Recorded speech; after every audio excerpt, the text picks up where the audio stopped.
I told my daughter I was losing the farm on a Wednesday morning in October. Not with theater, not with a raised voice, just the plain delivery of a fact that had already settled inside me, standing at the fence line with her, looking out over 200 acres that had belonged to my family since 1958.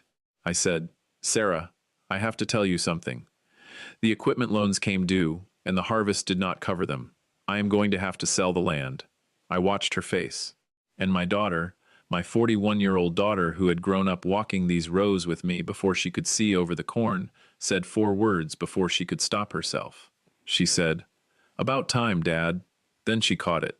She rearranged her face into something meant to look like sympathy. She said she misspoke, that she meant it was about time we talked about the future, that she only wanted what was best for me. She talked for almost 5 minutes in the careful, backpedaling voice of someone trying to unsay something that had already left her mouth and landed exactly where it was going to land. But I had heard it clean before she had time to manage it. The sound of someone who had been waiting on something for a long time and had just been told it was finally arriving. About time. I was not losing the farm. The loans were paid off in full the previous spring.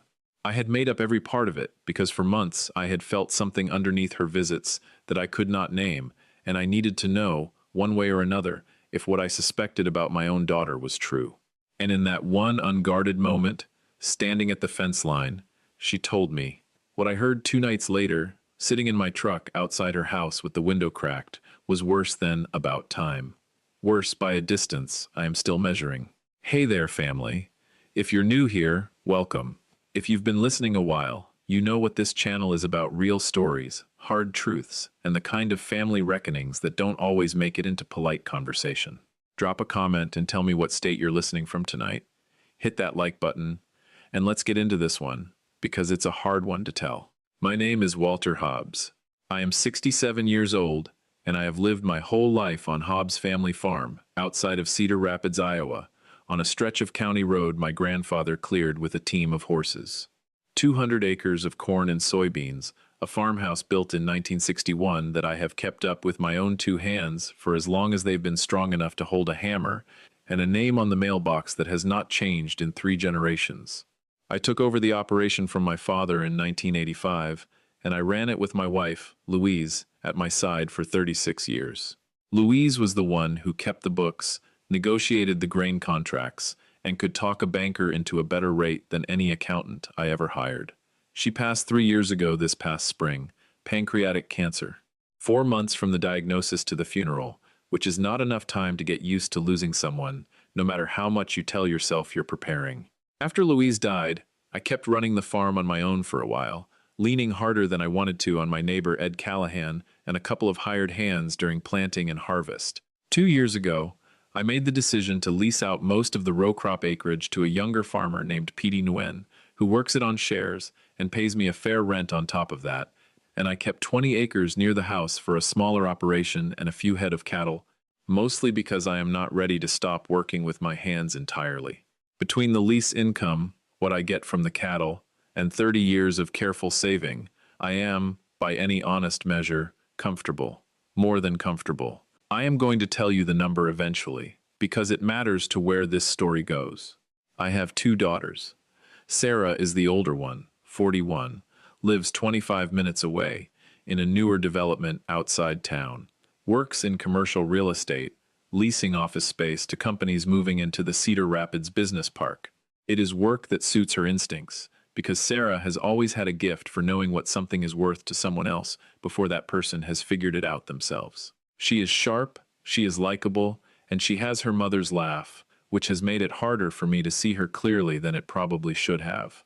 My younger daughter, Emily, is 36, lives 2 hours away in Des Moines, works as a physical therapist at a rehab hospital, and calls me every Sunday night at 7 o'clock sharp, a routine she started the month after her mother died and has never once broken, except the time she called 40 minutes late because she'd been in the middle of a patient's session and didn't want to walk out mid-treatment to check her phone. She apologized for 4 minutes straight about that 40-minute delay. That tells you most of what you need to know about Emily. Emily did not know about the test.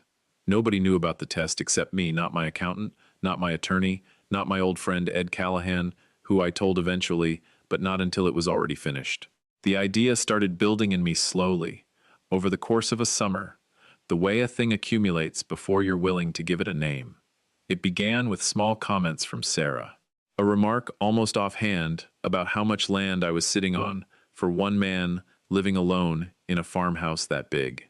A question about whether I'd thought about simplifying things as I got older. A conversation where she asked, in a tone that was almost too casual, how the lease with Petey was structured and whether it was locked in for a set number of years or could be renegotiated. Then a call from Emily, who mentioned, without thinking much of it, that Sarah had phoned her to talk about getting ahead of things with Dad, just so everybody was on the same page. Emily hadn't found that strange. Emily rarely found anything Sarah did strange, because Emily has spent her whole life extending her older sister, a kind of patience that Sarah has cashed in for decades without ever paying back into it. I found it strange. I found the pattern of small financial questions strange in the specific way. A man who has run a farm for 40 years learns to read weather before the sky. Admits to it, you notice the shift in pressure before you can point to a single cloud. And once I noticed the pattern, I could not stop noticing it. So I built a test. I sat down with my accountant, a steady, quiet man named Harold Pruitt who has done my books for 11 years, and I asked him to help me put together a single sheet, not a forged document, just a plausible accounting that told the story of a bad year. Equipment loans that had ballooned, a harvest that had come in light because of a wet spring, a cash position thin enough that selling the land to cover the debt would look, to anyone glancing at those numbers, like the only responsible move left for a man my age. The sheet was for my own benefit, so that when I sat down with Sarah, I would have the numbers straight enough in my head to be consistent. I called Sarah on a Sunday and asked if she could meet me out at the farm the following Wednesday morning, just the two of us, to walk the property and talk. She said, of course, and she was there 10 minutes early, which Sarah always is when she senses something is happening. We walked the fence line together the way we used to when she was young enough to ride on my shoulders past the tree line, and I told her, plain and quiet, the equipment, loans, the light harvest, the land needing to go. About time, Dad. 4 words, clean and unguarded, before she folded them back into something softer. The 5 minutes of recovery after that were almost more revealing than the words themselves, because I could see the calculation running behind her eyes, the fast rearranging of a face that had said the true thing before the managed thing was ready. I have spent 40 years reading weather and reading buyers at the grain elevator, and I know what it looks like when someone is thinking faster than they're speaking. Sarah was thinking fast. Not quite fast enough. We talked for another half hour after that, out there by the fence, and she was warm and helpful in all the ways a daughter is supposed to be when her father delivers hard news. She said she knew people, developers, mostly, who'd be interested in land this close to the business park expansion. She said not to make any decisions too quickly. She said she'd start making some calls, just to get a feel for what the land might bring, so I wasn't going in blind. She said we. I told her I appreciated it. I hugged her before she got in her car. I stood at the fence line a long while after she drove off, and then I went inside and sat with my coffee at the kitchen table, where Louise and I used to plan out the planting season every February, and I thought about the space between that Wednesday and whatever was going to come next, because I had believed, standing at that fence, that the test was already finished. I was wrong about that. What came 2 nights later showed me the rest of the shape. If you're still with me, drop a comment and tell me where you'd have drawn the line, because what I overheard sitting in my own truck outside my daughter's house is the reason this story does not end at about time. I have never slept well past 5:30 in the morning, a habit 40 years of feeding cattle before sunrise will put into a man permanently, but that particular week I found myself restless in the evenings too. The way you get restless when something is sitting unfinished in your chest. 2 nights after the fence line conversation, I drove out to Sarah's neighborhood under the excuse of dropping off a casserole dish. Louise's sister had left at my place after a church supper, one that belonged to Sarah's mother-in-law. It was closer to 8 in the evening than I usually go visiting, and when I pulled up, Sarah's car was in the driveway, but the porch light was off and the front curtains were drawn, which told me she wasn't expecting company. I sat in my truck a moment, deciding whether to knock or just leave the dish on the step, and that's when I heard her voice, clear as anything, coming from the side yard near the garage, where she'd stepped out to take a call, in what she must have believed was privacy, out of range of the house, and certainly out of range of an old man sitting in a parked truck at the curb. She said, "So he's actually doing it. He's selling the land. He told me Wednesday." A pause. I know. Listen, before he calls a realtor or gets some agricultural broker involved, I want us positioned.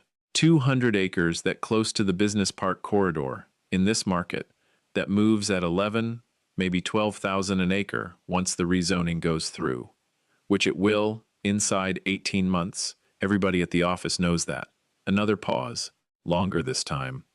Dad's not going to know the difference. He hasn't sold land in his life. He thinks in terms of what corn is worth, not what a developer will pay for frontage. If we come in through Marcus's group at 9,000 an acre, present it as a fair offer from people who understand ag land and want to keep it in good hands, he signs. And inside of 2 years, once the rezoning clears, that's a $500,000 spread, easy. I sat very still in my truck, with the casserole dish going cold on the seat beside me. The cattle and the lease income, I'm still working that angle. I need to see what Petey's actually paying him and how long that lease runs, because if there's real money coming in every month, Dad's not going anywhere near as thin as he's letting on, and I want to know the real number before we make an offer, not the number he tells us. Another pause. Emily's not going to be a problem, Sarah said, and her voice dropped lower, but the night was quiet and it carried straight to where I sat. Emily trusts me. She always has. I'll handle Emily, my younger daughter, the one who calls every Sunday at 7 and once apologized for 40 minutes over a 40-minute delay. I'll handle Emily. I sat in that truck with my hands on the wheel and felt something in the center of my chest go very still. The particular stillness that comes when a thing you suspected stops being a suspicion and becomes a fact with a shape and a weight to it. The word for that shape wasn't a legal word. It was simpler than that. The word was betrayal, not the dramatic kind you see in a courtroom drama, but the quiet, domestic kind, where a grown child looks at her aging father's life's work and sees an opportunity instead of an inheritance to be honored, and has been laying the groundwork long enough to already have a number in mind, and a partner on speakerphone, and a plan for managing her own sister out of the conversation entirely. I did not knock. I set the casserole dish on the porch step, quiet as I could manage, and I drove home in the dark with both hands tight on the wheel and the radio off, and I did not sleep that night, not really. In the morning I called Sarah and told her I'd left the dish, and she thanked me warmly, the way a person thanks you when they believe the week is bending in their direction. I said I'd been thinking things over and I wanted a few weeks before deciding anything about the land, and that I intended to talk to an attorney and to Emily. Something moved through her voice on the phone, not quite alarm, more a recalculating, a timeline quietly shifting. "Of course, Dad," she said. "Take all the time you need." I did not call an attorney first. I called Emily. She picked up on the second ring, even though it wasn't a Sunday, because Emily has always had an ear for when something's wrong in my voice, same as her mother did. "Dad, what's going on?" I told her everything, the test at the fence line, the 4 words, the phone call outside her sister's garage 2 nights later, all of it, including the last part, the part about herself. Emily was quiet for a long stretch after I finished, the particular quiet of someone absorbing something about a person they've trusted their whole life without ever quite examining why. She said she'd handle me. Emily finally said, "Yes," I said. Another silence. "Dad," she said, "how much do you actually have? The lease, the cattle, the savings, how much?" I told her the real number. She was quiet a moment, and I heard her breathe out slow, the sound of someone doing arithmetic in their head and landing somewhere far past where they expected to land. "She told me 6 months ago you were struggling," Emily said. "She said the lease with Petey barely covered your property taxes and that you were worried about keeping the house heated through winter." 6 months. Sarah had been building that story with Emily the same patient way she'd been building the small financial questions with me. 2 separate narratives running in parallel, calibrated to land on the same conclusion: a father who believed he had nothing, and a sister who believed the same, so that when the moment came, neither of them would think to question the number Sarah walked in with. Emily asked what I needed from her.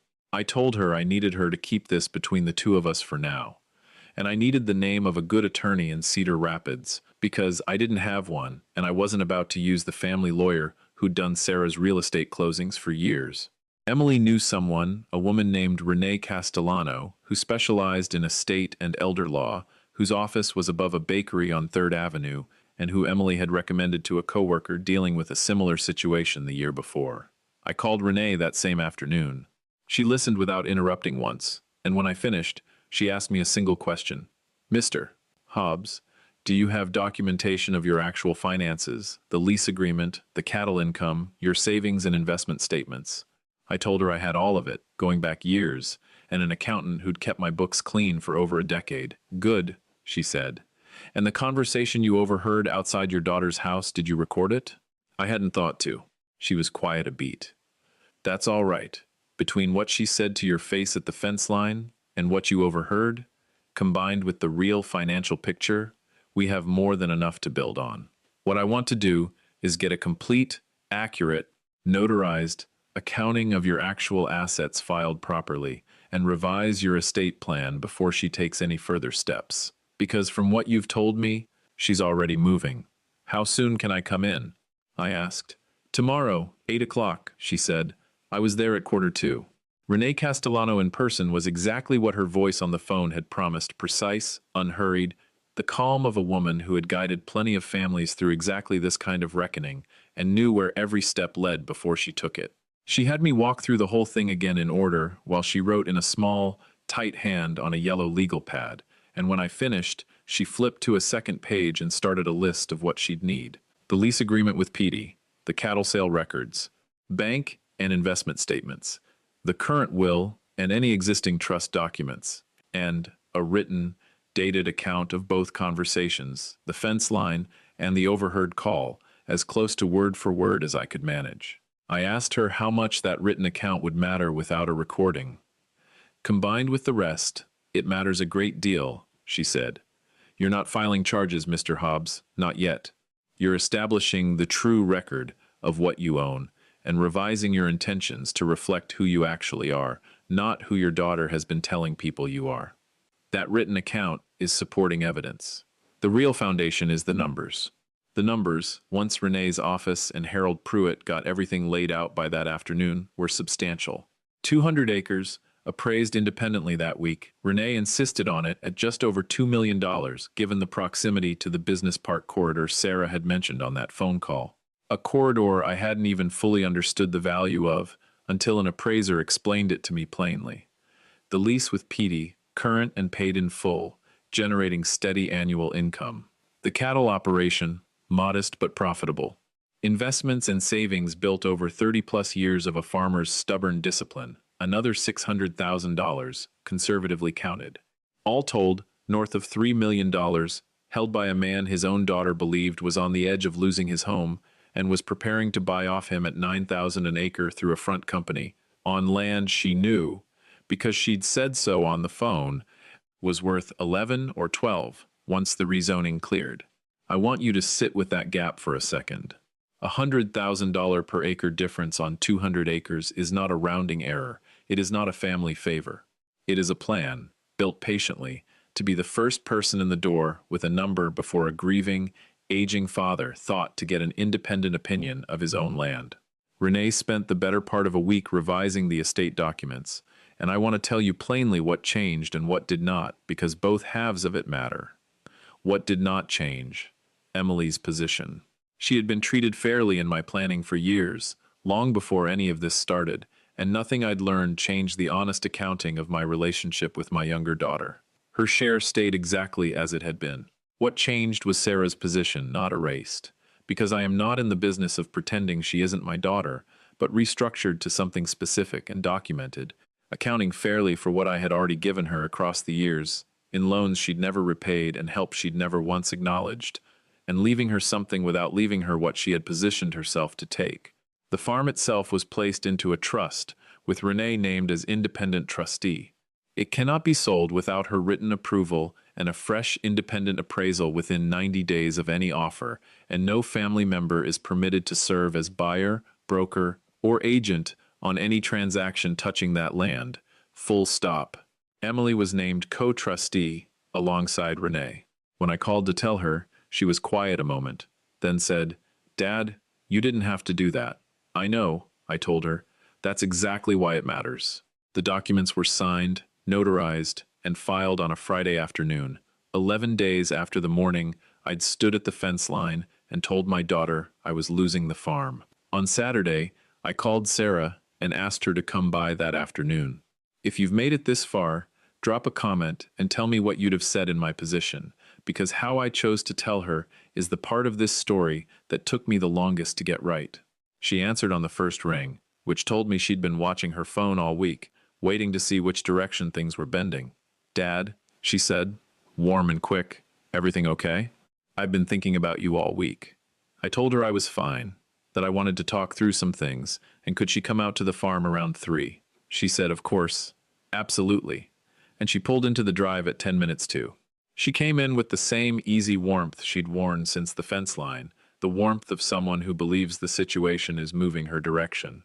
I poured coffee, we sat at the kitchen table, and I said, "Sarah, before I tell you anything else, I want you to hear something true. I love you. That doesn't change no matter what I say next, and I need you to hold on to that while you listen." Something shifted behind her eyes, the first hint that this wasn't the conversation she'd driven out expecting.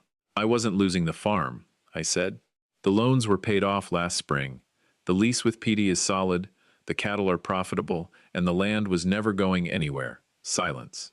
"I told you I was losing it because I needed to find out something, and you told me before you had the chance to manage it." 4 words. Sarah. That's all it took. She put both hands flat on the table and didn't say anything. "And 2 nights later," I said, "I came by to drop off your mother-in-law's casserole dish, and I sat in my truck in your driveway, and I heard you on the phone by the garage." Her face went the particular pale of someone rapidly running back through a recent memory and finding it does not land anywhere good. "Dad," she said, "the land's worth more than you think." "I know exactly what it's worth," I said. "I have an independent appraisal. I know you were planning to come at me through Marcus's group at 9,000 an acre, dressed up as a fair offer from people who'd keep it in good hands. I know because you said the real number yourself, standing in your own side yard while I sat in my truck at the curb." She didn't try to deny it, I'll give her that.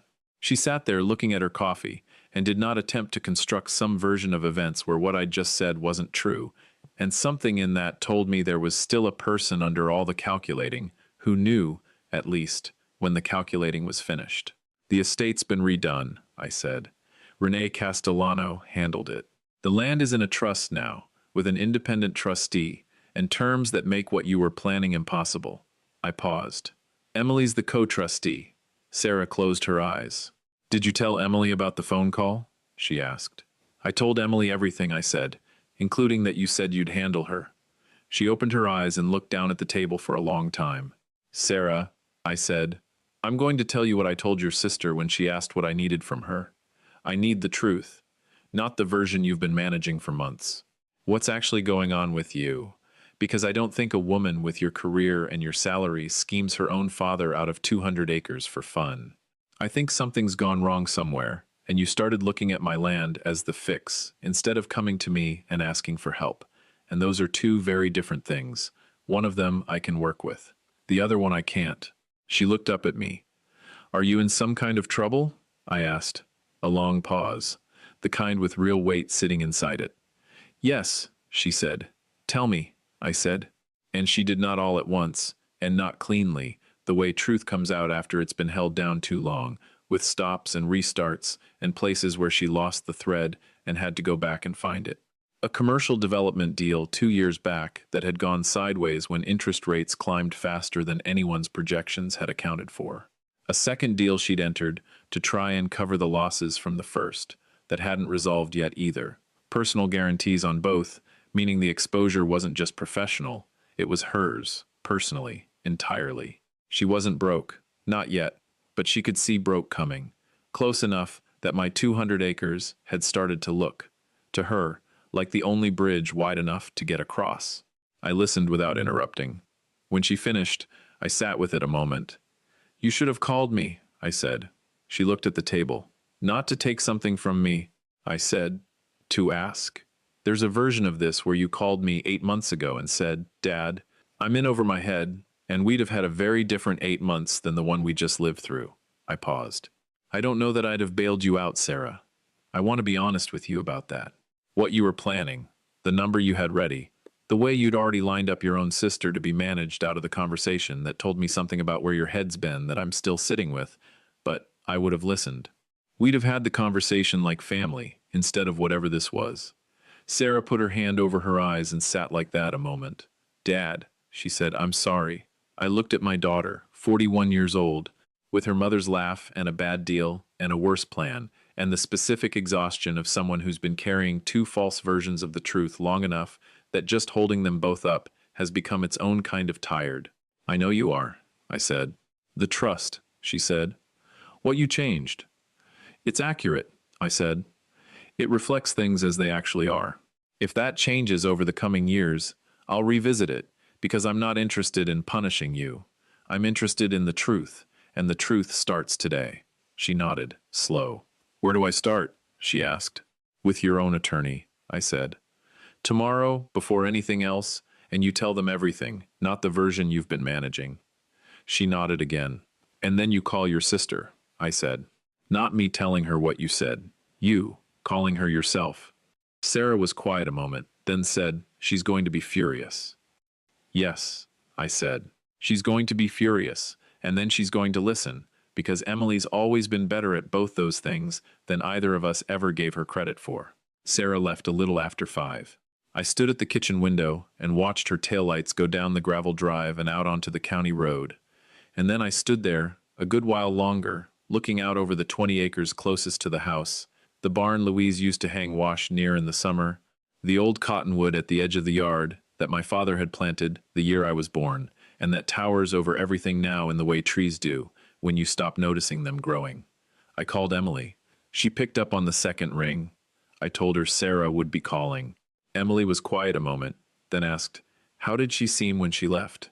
Like someone who put down something heavy, I said, and isn't sure yet what to do with her hands now that they're empty. Emily made a sound somewhere between a sigh and a laugh. That sounds about right for her, she said. We talked another half hour about other things, her work at the rehab hospital, a patient she was proud of, whether I was eating enough vegetables, which she asks me every single call without fail. When we hung up, I went and sat on the porch, in the chair Louise used to take her coffee in every morning before the heat came up, and I looked out at the cottonwood and the fence line, and I just breathed for a while. The farm was still mine. The documents were accurate and filed and airtight.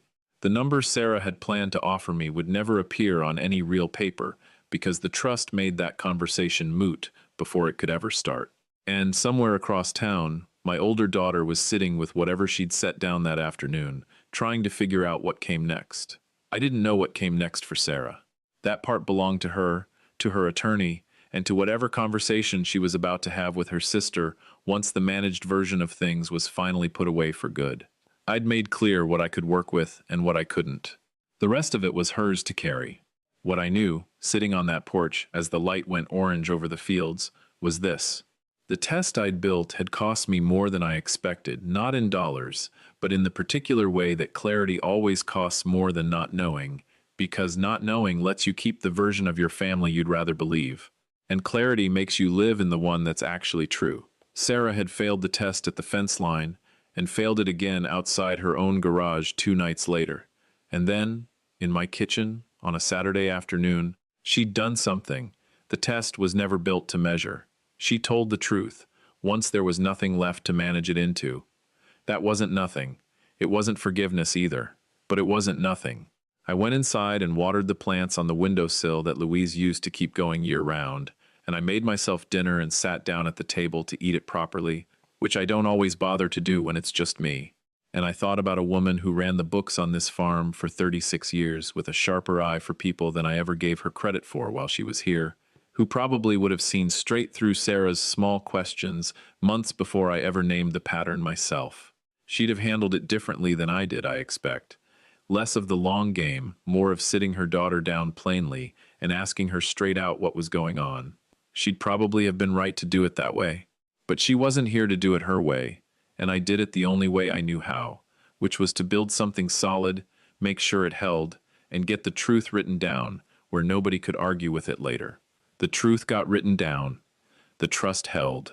That was enough for one Saturday.